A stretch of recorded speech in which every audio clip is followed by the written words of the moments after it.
मैंने $10,000 का प्रॉफिट किया $50,000 के फंडेड अकाउंट में with minimum profitable days and consistency rule, जहां 5 profitable day with 0.5% profit each day and most importantly 45% का कंसिस्टेंसी रूल फॉलो करना होता है। एंड जैसे ही ये दो रूल मीट हो जाए you are eligible for payout. With this rule सिर्फ 1 से 2% ही ट्रेडर फंडेड अकाउंट में पे आउट तक पहुंचते हैं, क्योंकि इस फंडेड अकाउंट में पे आउट तक पहुंचने के लिए तुम्हें technically, psychologically and risk management ये सभी चीजों में ध्यान देना पड़ता है एंड तभी तुम इस 2% तक पहुंचोगे। समझते हैं एग्जांपल से। जब तुम प्रॉफिट में हो तो स्मॉल प्रॉफिट बुकिंग में रुक जाओगे, बट प्रॉब्लम तब आना शुरू होती है जब एक बार तुम बड़े ड्रॉडाउन में जाना स्टार्ट होते हो, तब तुम्हारी साइकोलॉजी खराब होना शुरू होती है, क्योंकि अब तुम्हें स्मॉल प्रॉफिट्स बुक करने का मन नहीं करता जब मार्केट बिग मूव्स दे रहा हो। यही चीज तुम्हें अंदर से खाती है कि अगर मैंने ये बड़ा मूव कैप्चर कर लिया होता जो मेरे सेटअप का पार्ट है तो मेरा अकाउंट रिकवर हो जाता, ड्रॉडाउन से ब्रेक इवन आ जाता या फिर प्रॉफिट में भी आ सकता था। और अगर गलती से तुमने बड़ा मूव कैप्चर कर लिया एंड डे को काफी बड़े प्रॉफिट्स में क्लोज किया तो उतना ही दूर तुम्हारा विड्रॉल अमाउंट हो जाता है और उसको पहुंचने के लिए उतना ही ज्यादा तुम्हें ट्रेड करना पड़ता है, क्योंकि जितना बड़ा दिन का प्रॉफिट होगा उतना ही ज्यादा तुम्हें विड्रॉल अमाउंट करना पड़ेगा। इसको इस तरीके से समझो, जितना ज्यादा तुम्हारा अकाउंट ड्रॉडाउन में जाएगा उतना ज्यादा तुम्हारा ट्रेडिंग डेज इंक्रीज होंगे, और जितना ज्यादा ट्रेडिंग डेज इंक्रीज होंगे उतना ही ज्यादा तुम्हें विड्रॉल का प्रेशर आएगा, क्योंकि तुम्हारा पे आउट अमाउंट तुमसे उतनी ही दूर जा रहा है। लॉस करने के लिए तुम दिन का 5% लॉस कर सकते हो, पर सेम रेशियो में तुम प्रॉफिट नहीं कर सकते, क्योंकि अगर तुमने एक दिन में 5% का प्रॉफिट किया तो तुम्हें विड्रॉल अमाउंट 11% का करना पड़ेगा। इसलिए अगर 1-2 लॉसेस के बाद तुम नहीं रुके तो दिन के 5% के लॉस के लिमिट में तो रुक जाओगे, बट तुम सेम प्रॉफिट नेक्स्ट डे नहीं कर सकते। रीजन तुम्हें समझ गया होगा। इसलिए कंसिस्टेंसी रूल इतना चैलेंजिंग हो जाता है ड्रॉडाउन में जाने के बाद।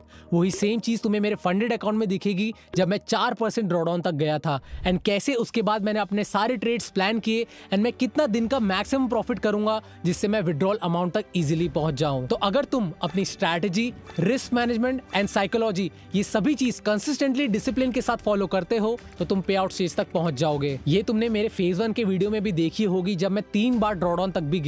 अगर मैं उसमें अपनी मिस्टेक रेक्टिफाई नहीं करता तो ये अकाउंट भी मेरे बाकी अकाउंट की तरह ब्लो हो सकता था। अब पे आउट मिला या नहीं वो आगे आने वाली वीडियोस में समझ जाएगा, बट इस अकाउंट में मैंने कहां पे ट्रेड ली, क्या गलती की और क्या चीज सही किया, देखते हैं सब कुछ अपनी स्क्रीन में।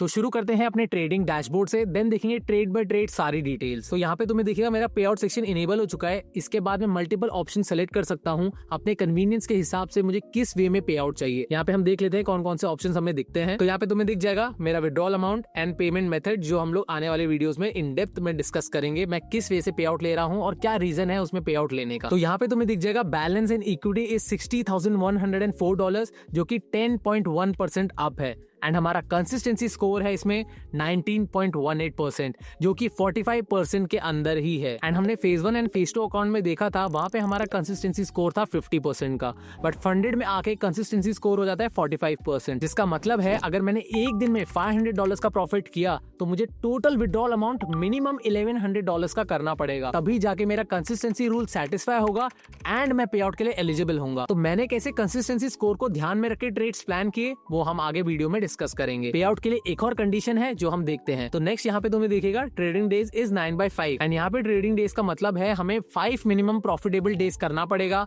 एंड ईच डे 0.5% का प्रॉफिट, जो मैंने स्टार्टिंग में तुम्हें बताया था। तो वही तुम्हें यहाँ पे दिख रहा होगा मेरा consistency rule and trading day satisfy हो गया, इसलिए मुझे अपना पे आउट का ऑप्शन दिख रहा है, जिसके बाद मैं अपना पे आउट रिक्वेस्ट कर सकता हूँ। एंड विन रेशियो इस अकाउंट में था 52%। अब देखते हैं हम लोग account equity and account performance. तो इक्विटी कर्व देख के तुम्हें समझ जाएगा कि पहले 4% डाउन आया, देन अकाउंट पॉजिटिव में जाता रहा, जिसके बाद इवेंचुअली 10% पॉजिटिव आ चुका था। अब देखते हैं हम लोग अपना अकाउंट परफॉर्मेंस। अकाउंट परफॉर्मेंस से तुम्हें दिखेगा मैंने 17 से 21 तक कोई ट्रेड नहीं ली। रीजन सिंपल था, इस टाइम में मैं अपना फेज 1 एंड फेज 2 का जर्नल रिव्यू कर रहा था एंड सारी वो मिस्टेक नोट डाउन कर रहा था जो मैंने बार बार की थी, क्योंकि फंडेड अकाउंट में आके मुझे वो मिस्टेक रिपीट नहीं करनी थी। देन मैंने इस फंडेड अकाउंट में ट्रेड करना शुरू किया, जिसके बाद अकाउंट मेरा 4% डाउन आया, देन मुझे कुछ प्रॉफिट्स हुए, मेरा अकाउंट पॉजिटिव में आता रहा। यहाँ तुम्हें दिखेगा $52,965 पे आया, जिसके बाद मैंने कुछ और ट्रेड्स लिए, जिसके बाद मेरा अकाउंट बैलेंस आ चुका था $54,800 पे। एंड इस पॉइंट ऑफ टाइम में जो मेरा मिनिमम प्रॉफिटेबल डेज है एंड जो कंसिस्टेंसी रूल है वो सेटिस्फाई हो चुका था एंड मैं यहाँ पर अपना अमाउंट विड्रॉ कर सकता था, बट मैंने क्यों अमाउंट विड्रॉ नहीं किया वो हम आगे वीडियो में डिस्कस करेंगे, तो वो ध्यान से देखना। एंड देन मेरा ग्रेजुअली अकाउंट ऊपर जाता रहा। यहाँ पे तुम्हें देखा एक स्मॉल लॉसेस हुए थे एंड देन वापस से ऊपर जाने के बाद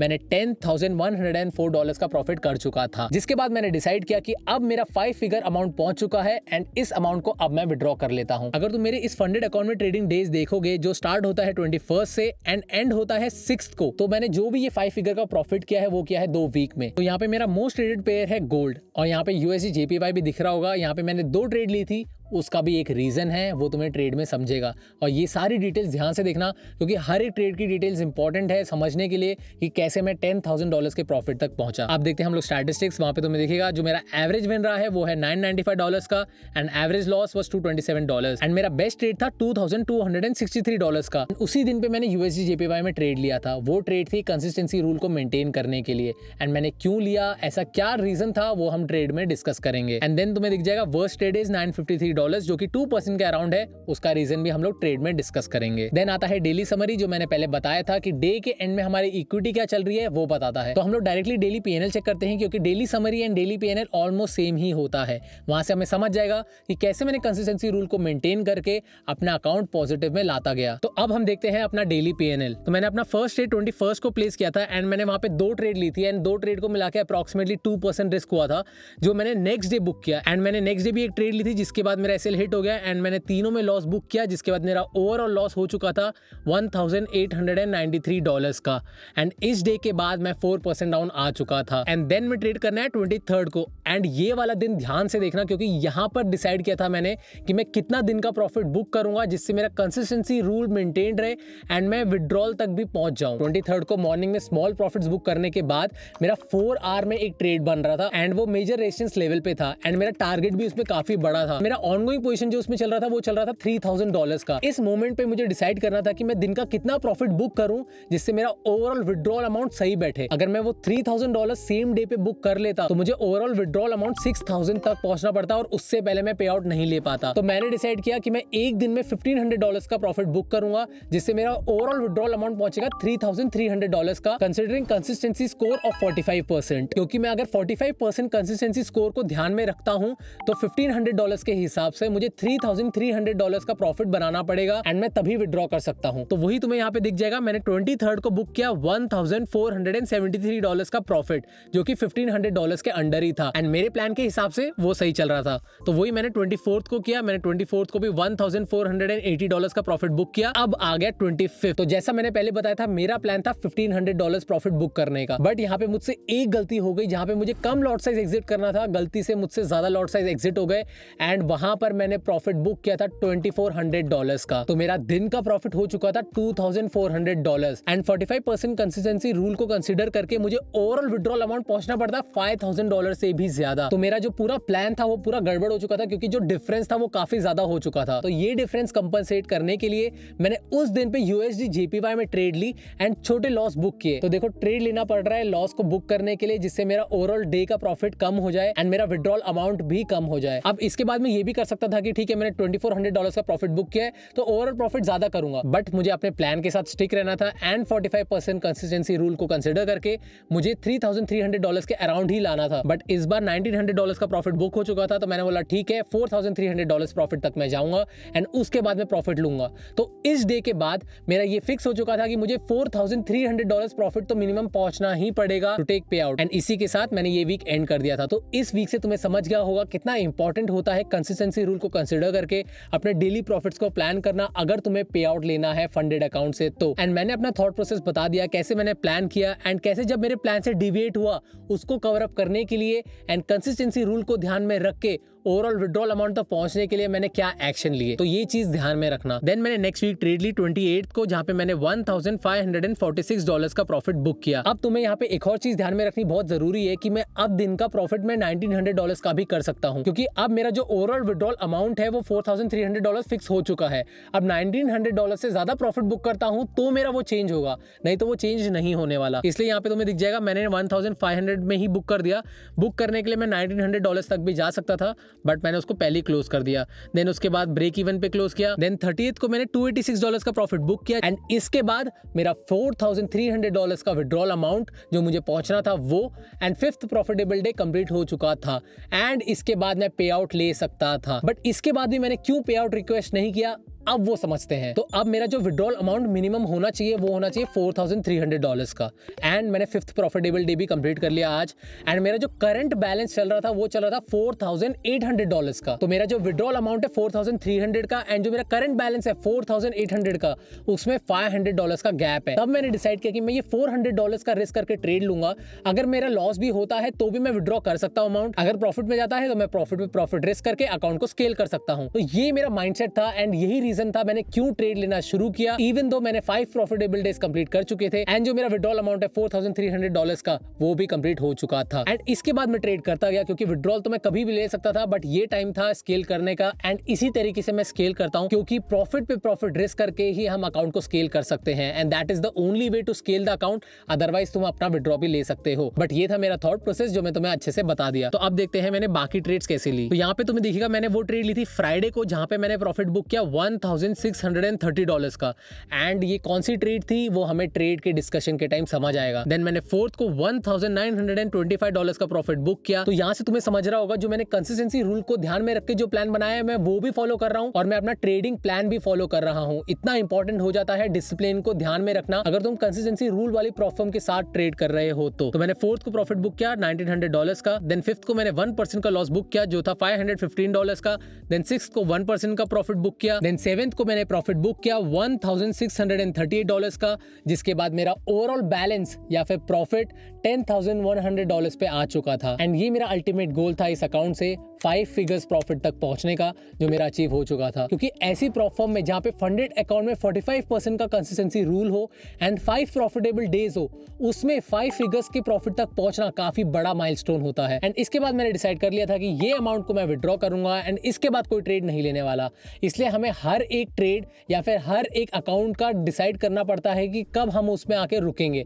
एंड मेरा था 5 फिगर्स प्रॉफिट तक पहुंचने का, जिसके बाद मैं रुक गया। इसके बाद भी कर सकता था बट क्यों नहीं किया। ऑब्वियसली जो मेरा गोल था वो अचीव हो चुका था। एंड ये सेगमेंट बहुत जरूरी था जानने के लिए कि कितना इंपॉर्टेंट होता है डेली प्रॉफिट्स को प्लान करना अगर तुम्हारे फंडेड अकाउंट में कंसिस्टेंसी रूल है। तो अगर तुमने एक दिन में ज्यादा प्रॉफिट बुक कर लिया तो विड्रॉल अमाउंट भी तुमसे उतनी ही दूर चले जाएगा। इसलिए अपना डेली प्रॉफिट्स प्लान करो अगर तुम्हारे फंडेड अकाउंट में कंसिस्टेंसी रूल है। तो अब हम देखते हैं ट्रेड की सारी डिटेल्स, कहां पे मैंने एंट्री ली, कहां एग्जिट किया और कहां पे स्टॉप लॉस था। तो देखते हैं अपनी पहली ट्रेड। तो यहाँ पे तुम्हें दिख जाएगा मेरी पहली ट्रेड थी गोल्ड में सेल साइड एंड वहां पे मैंने लॉस बुक किया था $26 का, जो कि 0.05 से था। ये एक स्मॉल ट्रेड थी जहाँ पे मैं कुछ टेस्ट कर रहा था एंड इसके बाद मैंने मेन ट्रेडिंग इस अकाउंट में शुरू की। यहाँ तुम्हें दिख जाएगा मैंने गोल्ड में सेल साइड लिया एंड 21st को मैंने 2 ट्रेड लिए एंड वहां पे मैंने लॉस बुक किया पहले ट्रेड में $953 का एंड दूसरे ट्रेड में $323 का। तो अब देखते हैं चार्ट पे मैंने कहाँ पे एंट्री ली। तो हम हमेशा की तरह मल्टी टाइम फ्रेम में देखेंगे कि मैंने कहाँ पे एंट्री ली, क्योंकि ट्रेड लेने से पहले मैं 4 hour 1 hour 15 minute and 5 minute time frame consider करता हूं। तो वही चार्ट मैं रेफर करूंगा तुम्हें समझाने के लिए। तो यहाँ पे तुम्हें दिख जाएगा मैंने 4 आवर का चार्ट खोला है एंड ये वाला जो लेवल है ये है मेजर लेवल जहां पे मैंने एंट्री एग्जीक्यूट की थी। एंड ये मेरा मेजर लेवल क्यों है, क्योंकि यहाँ से ही काफी स्ट्रॉन्ग रिजेक्शन आया है। अगर तुम मेरी फेज 1 की वीडियो जाके देखोगे तो यही लेवल था जहां पे मैंने एक एंट्री ली थी सेल साइड एंड वहां पे मैंने 1% रिस्क किया था, $1,500 या $1,600 के आसपास प्रॉफिट बुक किया था। वही मैंने फेज 1 में लिया था एंड वहीं आके मैंने फंडेड अकाउंट में भी ट्रेड लिया। तो अभी मैंने खोल दिया 1 आवर का चार्ट।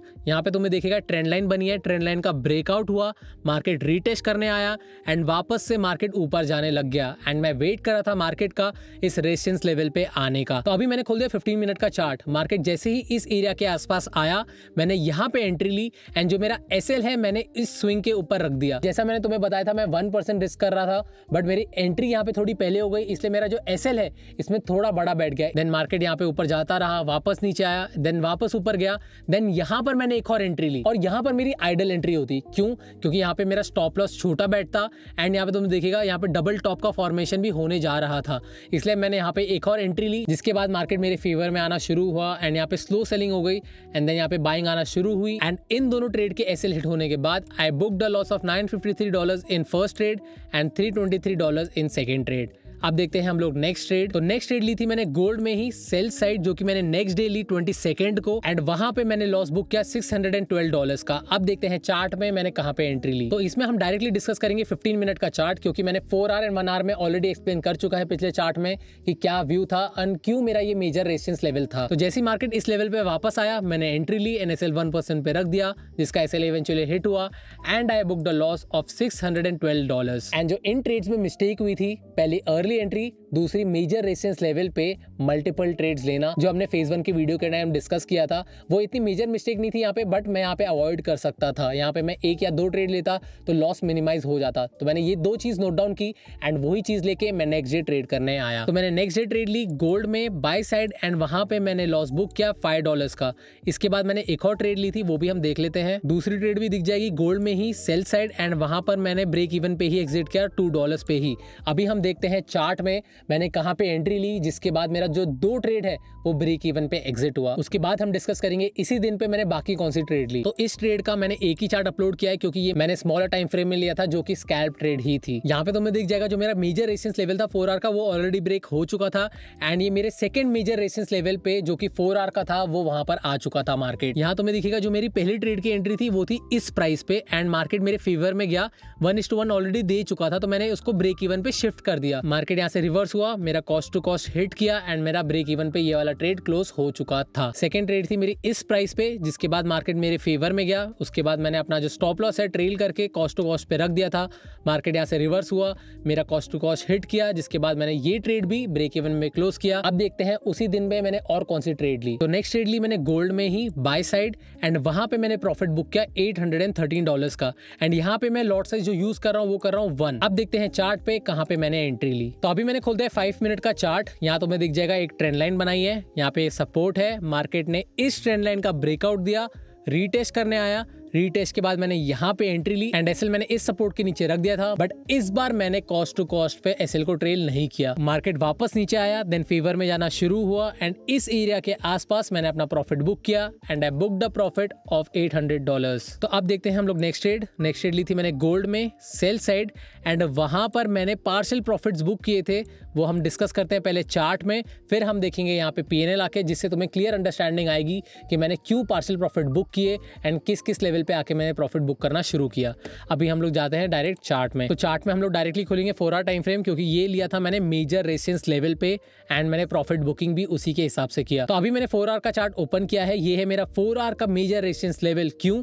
क्योंकि यहाँ से स्ट्रॉन्ग सेलिंग आना शुरू हुई थी। पिछला रेजिस्टेंस लेवल मेरा यहाँ पे था, जहाँ पे मेरा एसएल हिट हुआ था, देन मार्केट आ गया था इस रेजिस्टेंस लेवल पे एंड मैंने इस रेजिस्टेंस लेवल पे एंट्री ली थी। अगर हम इसी 4 आवर को जूम आउट करके देखेंगे तो सबसे पहले यहाँ से स्ट्रॉन्ग सेलिंग आना शुरू हुई थी, देन यहाँ पे सेलिंग आना शुरू हुई एंड अब मार्केट आ चुका था तीसरी बार इसी सेम लेवल पे। इसलिए मैंने 4 आवर के मल्टीपल स्क्रीनशॉट्स ले रखे हैं, क्योंकि 4 आवर का लेवल काफी स्ट्रॉन्ग लेवल होता है। अभी मैंने खोल दिया 1 आवर का चार्ट। 1 आवर के चार्ट से तुम्हें दिख रहा होगा मार्केट इसी 4 आवर के मेजर रेजिस्टेंस लेवल पे आया, वापस से इसने रीटेस्ट करने आया। रीटेस्ट करने के बाद मैंने 0.5 लॉट से एंट्री ली, उसके बाद मैंने एक और 0.5 लॉट ऐड किया था। 0.5 लॉट वापस से ऐड क्यों किया वो हम जाते हैं स्मॉलर टाइम फ्रेम में। अभी मैंने खोल दिया 15 मिनट का चार्ट। जैसा हमने डिस्कस किया था, मार्केट मेजर रेजिस्टेंस लेवल पे आया, वापस से मार्केट उसी लेवल पे आ रहा था, यहाँ से मार्केट ने रिजेक्शन लिया, जिसके बाद मैंने 0.5 लॉट ऐड किए, मार्केट मेरे फेवर में जाना शुरू हुआ, मार्केट ने वापस से लोअर हाई बनाया, जिसके बाद मैंने 0.5 लॉट वापस से ऐड किए। तो 0.5 लॉट ऐड करने का क्या रीजन था वो ध्यान से समझना। सबसे पहला, मार्केट ने वहां पे आके लोअर हाई बनाया। दूसरा, मुझे ऑलरेडी मॉर्निंग में $800 का प्रॉफिट हुआ था, तो जिसके बाद जो मेरा दिन का रिस्क एपेटाइट है वो मेरा बढ़ चुका था। क्यों? क्योंकि अब मेरा $800 का प्रॉफिट हो चुका है। एक ट्रेड में मैंने 1% का रिस्क लिया जो था $500 का, जिसके बाद मैंने 0.5 लॉट वापस से ऐड किए। अगर मेरा दोनों में एसएल हिट होता तो मेरा ओवरऑल लॉस होता इस ट्रेड में $1000 का एंड $800 का मुझे ऑलरेडी सुबह प्रॉफिट हो चुका है। जो मेरा ओवरऑल लॉस होता दिन का वो होता $200 का एंड यही रीजन था मैंने 0.5 लॉट वापस से ऐड किया, क्योंकि यहाँ पे रिवॉर्ड काफी बड़ा था एंड ये मेरा स्ट्रॉन्ग रेजिस्टेंस लेवल था, जिसके बाद मार्केट नीचे आना शुरू हुआ। अब हम जाएंगे वापस से हायर टाइम फ्रेम में समझने के लिए कि मैंने क्यों एग्जिट किया और किस किस लेवल पे मैं एग्जिट करता गया। तो अभी मैंने खोल दिया वापस से 1 आवर का चार्ट। यहाँ तो मैं देखिएगा मैंने इस लेवल पे एंट्री ली, एसएल मेरा इस स्विंग के ऊपर रख दिया था, मार्केट मेरे फेवर में आना शुरू हुआ एंड यहाँ पे तुम्हें देखिएगा ट्रेंड लाइन भी बन रही थी एंड सिंस ये मेरा मेजर रेजिस्टेंस लेवल था तो मैं एक्सपेक्ट कर रहा था कि ये ट्रेंड लाइन भी ब्रेक हो जाएगी, इसलिए मैं अपने ट्रेड को होल्ड करता जा रहा था। एंड मार्केट में क्या हुआ, मार्केट इस लेवल पे आया एंड मार्केट ने इस ट्रेंड लाइन को भी ब्रेक कर दिया, जिसके बाद मैं और श्योर हो गया कि सेलिंग प्रेशर काफी ज्यादा है एंड इसके बाद मैंने पार्शियल प्रॉफिट बुक करना शुरू किया। अब हम देखते हैं अपना P&L देखने के लिए कि मैंने उस दिन पे कितना प्रॉफिट बुक किया। यहाँ तुम्हें मल्टीपल सेल साइड दिख रहे होंगे, इसका मतलब ये नहीं है कि मैंने मल्टीपल ट्रेड्स लिए, इसका मतलब ये है कि मैंने जो इसकी प्रॉफिट बुकिंग की है वो मैंने पार्शियल प्रॉफिट्स बुक किए हैं। यहाँ तुम्हें दिखेगा मैंने इस ट्रेड का जो प्रॉफिट बुक किया है सेम डे पे वो किया है, ये वाला जो तुम्हें दिखेगा $691 का प्रॉफिट बुक किया। तो मॉर्निंग में मेरा ऑलरेडी प्रॉफिट हो चुका था $800 का एंड मैंने इस ट्रेड का जो प्रॉफिट बुक किया उस दिन पे वो किया था $691 का, जिसके बाद मेरा $1500 का प्रॉफिट बुक हो चुका था। जैसा मैंने इनिशियली डिस्कस किया था, मैंने इस पॉइंट ऑफ टाइम पे डिसाइड किया कि कंसिस्टेंसी रूल को कंसीडर करके मैं दिन का $1500 का प्रॉफिट बुक करूंगा, जिसके बाद मुझे $3300 का विड्रॉल अमाउंट पहुंचना पड़ेगा। एंड वही सब कंसीडर करके मैंने दिन का प्रॉफिट बुक किया $1500 का। देन मैंने जो रिमेनिंग प्रॉफिट एग्जिट किया वो किया मैंने 24th को, यहाँ तो मैं दिख जाएगा 23rd को ही ओपन है, 24th को क्लोज किया है एंड मैंने वहां पे 0.4 लॉट एग्जिट कर दिया है, जिसके बाद मैंने उस दिन पे $1480 का प्रॉफिट बुक कर लिया था। देन जो मेरे बचे हुए प्रॉफिट्स थे वो मैंने नेक्स्ट डे बुक किया, यहाँ तो मैं दिख जाएगा 25th को मैंने $2263 का प्रॉफिट बुक कर दिया था। अब यहाँ पर मुझे प्रॉफिट बुक करना था $1500 के अराउंड, बट मैंने ज्यादा लॉट साइज एग्जिट कर दिया, जिसकी वजह से मेरा उस दिन का प्रॉफिट ज्यादा बुक हो गया एंड इसी वजह से जो मेरा ओवरऑल विड्रॉल अमाउंट है वो बढ़ चुका था, जो मैंने डेली P&L के समय डिस्कस किया था। एंड इसी को कम करने के लिए मैंने USD JPY में ट्रेड ली। यहाँ तो मैं देखिएगा USD JPY पहला बाय दूसरा सेल एंड वहां पे मैंने लॉस बुक किया $197 का पहले ट्रेड में एंड $104 का दूसरे ट्रेड में। क्यों? क्योंकि उस दिन का जो प्रॉफिट है वो मुझे कम करना था। ये रीजन था मेरे USD JPY में ये दो ट्रेड लेने का, जिसके बाद मैंने $1900 के प्रॉफिट में डे को कर दिया था क्लोज। बट तुम्हें मेरी गोल्ड की ट्रेड समझ गई होगी, जो मैंने 0.5 लॉट एंड देन 0.5 लॉट से लिया था 23rd को, देन मैंने उसको एग्जिट किया था कुछ 23rd को, यहाँ तो मैं दिख जाएगा पहला 23rd, देन मैंने उसे एग्जिट किया था 25th को, जहां पे मैंने गलती से ज्यादा लॉट एग्जिट कर दिए, जिसके बाद मैंने दो ट्रेड ली थी JPY वाली एंड देन मैंने बचा हुआ जो भी रिमेनिंग पोजीशन था उसे एग्जिट किया 28th को, यहाँ तो मैं दिख जाएगा $581 एंड देन $965 एंड इसी के साथ मेरा ये पोजीशन पूरा क्लोज हो चुका था। यहाँ पे तुम्हें दिख रहा होगा 0.27 लॉट एग्जिट किया, 0.17, 0.06, तो मैं धीरे धीरे एग्जिट करता गया। तो P&L अब तुम्हें क्लियर हो गया होगा। अब हम वापस मूव करते हैं चार्ट में, जिससे तुम्हें समझ आए कि कब मैंने अपनी पूरी पोजीशन एग्जिट कर दी थी। तो यहाँ तुम्हें देखिएगा 1 आवर का चार्ट, जैसी मार्केट ने यहाँ ब्रेकआउट दिया मैंने पहला प्रॉफिट बुक किया इस लेवल पे, दूसरा किया इस लेवल के अराउंड एंड फाइनली जाके मैंने सारे पोजीशन क्लोज कर दिए थे जब वो इस लेवल पे आया, क्योंकि ये था मेरा मेजर सपोर्ट लेवल एंड मैं वेट कर रहा था मार्केट का कि मेरे इस लेवल तक आ जाए एंड मैं अपनी सारी पोजीशन क्लोज कर दूं एंड मार्केट मेरे इस लेवल तक आया, बट कंसिस्टेंसी रूल है तो मैं पूरा प्रॉफिट होल्ड नहीं कर सकता था, इसलिए मैं धीरे धीरे प्रॉफिट को एग्जिट करता गया लेवल बाय लेवल, जो मैंने तुम्हें अभी बताया। तो इस ट्रेड से तुम्हें समझ रहा होगा कितना इंपॉर्टेंट होता है हायर टाइम फ्रेम को कंसीडर करके ट्रेड लेना एंड प्रॉफिट को होल्ड करते रहना, क्योंकि हायर टाइम फ्रेम ही बताता है कि कितना लंबा तुम्हें ट्रेड को होल्ड करना है एंड कौन सा वो पॉइंट है जहां पे तुम्हें अभी अपने सारे पोजीशन को क्लोज कर देना चाहिए। तो ये था मेरा ट्रेड जो मैंने 4 आवर मेजर रेजिस्टेंस लेवल पे लिया था। उसके बाद मैंने ट्रेड लिया था गोल्ड में बाय साइड एंड मैंने वो बहुत स्मॉल लॉट से लिया था 0.01 से, जहाँ पे मैंने ब्रेक इवन पे एग्जिट किया क्योंकि मैं कुछ चीज़ टेस्ट कर रहा था। ऐसे मैंने एक दो ट्रेड और ली होगी, वो भी हम देख लेते हैं। यहाँ तो मैं देखिएगा गोल्ड में ही ट्रेड ली बाय साइड एंड वहाँ पे मैंने $1 के प्रॉफिट में एग्जिट कर दिया था। यहाँ मैं स्कैल्प ट्रेड ट्राई कर रहा था एंड यहाँ पे मैं न्यू एक्सपेरिमेंट कर रहा था, इसलिए मैंने अपना लॉट साइज काफ़ी कम कर दिया था। इसे तुम्हें देखिएगा 29th को भी मैंने कम लॉट से लिया है एंड 30th को भी मैंने कम लॉट से ही लिया है। देन मैंने लिया 30th को ट्रेड गोल्ड में सेल साइड एंड वहाँ पे मैंने प्रॉफिट बुक किया $302 का एंड वहां पे मैंने 2 लॉट यूज किए। 2 लॉट क्यों यूज किए? क्योंकि वहां पे मेरा स्कैल्प ट्रेड था, जो मैं ट्राई कर रहा था वही मैंने ट्रेड लिया यहाँ पे। वहां पे मैंने $300 का प्रॉफिट बुक किया। अब देखते हैं चार्ट में मैंने कहां पे एंट्री ली। तो अभी मैंने खोल दिया 5 मिनट का चार्ट, ये थी स्कैल्प ट्रेड। तो मार्केट ने जैसे ही ये रेड कैंडल बनाई एंड पिछले रेड कैंडल को इनगल्फ कर दिया, मैंने फॉलोइंग कैंडल में एंट्री ली, स्टॉप लॉस रख दिया था मैंने स्विंग के ऊपर, जिसके बाद मैंने $300 के प्रॉफिट में ट्रेड को क्लोज कर दिया था। एंड मैंने क्यों छोटे प्रॉफिट में एग्जिट किया? क्योंकि ये था मेरा 5th प्रॉफिटेबल डे, जहां पे मुझे 0.5% का प्रॉफिट करना होता है, जो होता है $250 इन $50,000 फंडेड अकाउंट। तो इस प्रॉफिट के बाद मेरा $4,300 जो मुझे मिनिमम प्रॉफिट करना था इस फंडेड अकाउंट में विड्रॉ करने के लिए and 5 profitable days days complete हो चुका था एंड इसके बाद मैं अपना प्रॉफिट विड्रॉ कर सकता था क्योंकि मैं एलिजिबल था पे आउट के लिए, क्योंकि मैंने ये दोनों कंडीशन मीट कर चुकी थी। एंड मेरा करंट बैलेंस इसके बाद चल रहा था $4,800 का एंड मेरा विड्रॉल अमाउंट था $4,300 एंड मैं $500 अप था अपने विड्रॉल अमाउंट से। एंड मैंने जो नेक्स्ट ट्रेड ली, जो ये ऊपर का प्रॉफिट बचा है, इसको रिस्क करके ट्रेड ली, क्योंकि अगर मेरा लॉस हिट होता तो भी मैं विड्रॉ ले सकता था, प्रॉफिट होता तो मैं अकाउंट को और स्केल करता। तो नेक्स्ट ट्रेड थी मेरी गोल्ड में बाय साइड। यहाँ तुम्हें दिख जाएगा फर्स्ट को ट्रेड ली है, टाइम सेम है, मतलब वो सेम ही ट्रेड है। एंड मैंने फर्स्ट को पहला प्रॉफिट बुक किया, वो किया $1,633 का। एंड देन मैंने फोर्थ को प्रॉफिट बुक किया, वो किया मैंने $1,932 का, जहां हाफ लॉट एग्जिट किया 0.25 का, देन नेक्स्ट हाफ एग्जिट किया नेक्स्ट डे पे। तो इस तरीके से मैंने पार्शियल प्रॉफिट बुक किया पहले दिन में एंड देन बचा हुआ प्रॉफिट बुक किया नेक्स्ट डे पे। आप देखते हैं चार्ट में मैंने कहां पे एंट्री ली। तो अभी मैंने खोल दिया 4 आवर का चार्ट, पहले हायर टाइम फ्रेम में समझते हैं, फिर मूव करेंगे हम लोअर टाइम फ्रेम में। यहाँ तुम्हें दिख जाएगा ट्रेंड लाइन बनी हुई है एंड इसी ट्रेंड लाइन के टॉप से हमने सेल करना शुरू किया था एंड बॉटम में हमने एग्जिट किया, जिसके बाद मुझे इतना बड़ा प्रॉफिट हुआ था। एंड देन मार्केट मेरे मेजर सपोर्ट लेवल पे आया। क्यों ये मेरा मेजर सपोर्ट लेवल था, यहाँ तुम्हें दिख जाएगा। मार्केट ने इसको रिस्पेक्ट किया है, पहला इधर पे, दूसरा यहाँ पे, पहले भी रिस्पेक्ट कर चुका है बट दूसरी बार एंड तीसरी बार यहाँ पे मार्केट ने रिस्पेक्ट किया। तो यहाँ से तुम्हें समझ गया होगा एक trend line and major support level. अब जाते हैं हम लोग स्मॉलर टाइम फ्रेम में। अभी मैंने खोल दिया 1 आवर का चार्ट। 1 आवर के चार्ट में तुम्हें और क्लियरली दिख रहा होगा कि किस तरीके से ये ट्रेंड लाइन रिस्पेक्ट कर रहा था। तो अभी मैंने ओपन कर दिया 15 मिनट का चार्ट। मार्केट मेरे 4 सपोर्ट लेवल के पास है एंड मार्केट में यहाँ पे कंसोलिडेशन हो रहा है। यही चीज मैंने पिछले वीडियो में भी बताया था कि जब भी मार्केट मेरे मेजर 4 आवर लेवल पे आता है या फिर मेरे मेजर लेवल पे आता है एंड वहां पे कंसोलिडेशन हो रहा है, तो वो स्ट्रॉन्ग इंडिकेशन होता है कि वहां से मार्केट में बाइंग आ सकती है। अभी हम जाते हैं स्मॉलर टाइम फ्रेम में क्लियरली समझने के लिए कि मैंने एग्जैक्टली कहां पे एंट्री ली थी। अभी मैंने खोल दिया 5 मिनट का चार्ट। मार्केट ने इस ट्रेंड लाइन का ब्रेकआउट दिया, मैंने यहाँ पे एंट्री ली, एसएल रख दिया था मैंने इस स्विंग के नीचे जो था 1%, $400 के अराउंड ही, जिसके बाद मार्केट मेरे फेवर में जाता रहा, जहां पे मैंने पहला प्रॉफिट बुक किया इस लेवल के अराउंड, जहां तुम्हें दिखेगा $1,633 का प्रॉफिट बुक किया।